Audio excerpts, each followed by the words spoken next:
Welcome back to the shop. If you own or work for a tool company, send me something. Hi, my name's Graham. I'm building a mudroom. It's going to look something like this. And we're working on drawer fronts. We're making progress. So here's my cute little example of the door that we're making.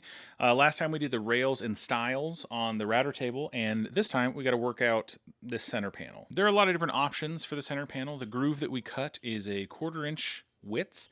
So a lot of people will use like a 1/4 inch sheet of plywood, or you could make your own hardwood panel. But for me, I'm going to use a 1/2 inch sheet of veneered MDF. I'm using MDF because it's very stable. It's not going to move with changes of humidity and try to split the door open.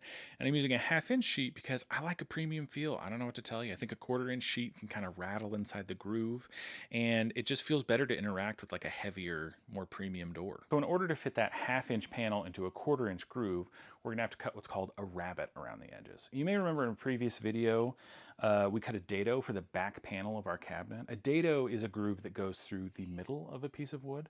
A rabbet is a groove that goes along the edges of a piece of wood like this. You can see there's a rabbet on either side. So we can see how that works with the stile. This is the back of the stile and the back of the panel. And if we put it together, you can see that the rabbet we cut along the edges makes it small enough to fit into this groove, but the 1/2 inch panel remains thick to make it flush with the rest of the stile, and then there is a small reveal that goes all the way around. And I'll show you how I cut rabbets. So come on, let's see what we can get done.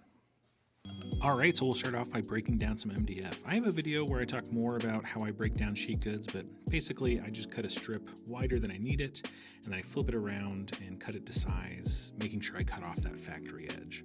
And then next up, we'll use my new miter sled, and I am really gonna push that thing to its limits with this cut. It wobbled a little bit at the end, but that's my fault. I should have supported it. And then I'm measuring out 4 drawer fronts. And then we'll cut them to size. I unfortunately did not think through my spacing well enough, so 2 of the drawer fronts are a little bigger, but that's okay, not a big deal.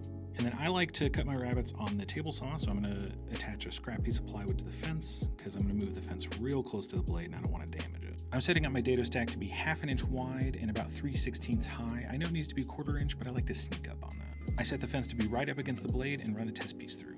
You can see it is obviously too big. I don't know what I expected. So I'll raise it up a little bit and run the other side of the test piece through, test it out, and that looks good. What's funny about this and a lot of woodworking is that it's almost all set up.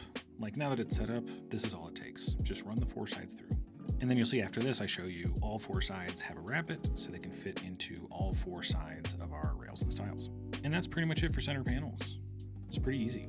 Thanks for joining me in the shop today, and if you've enjoyed the video, don't forget to hit that follow button. You're not going to want to miss how this mudroom turns out.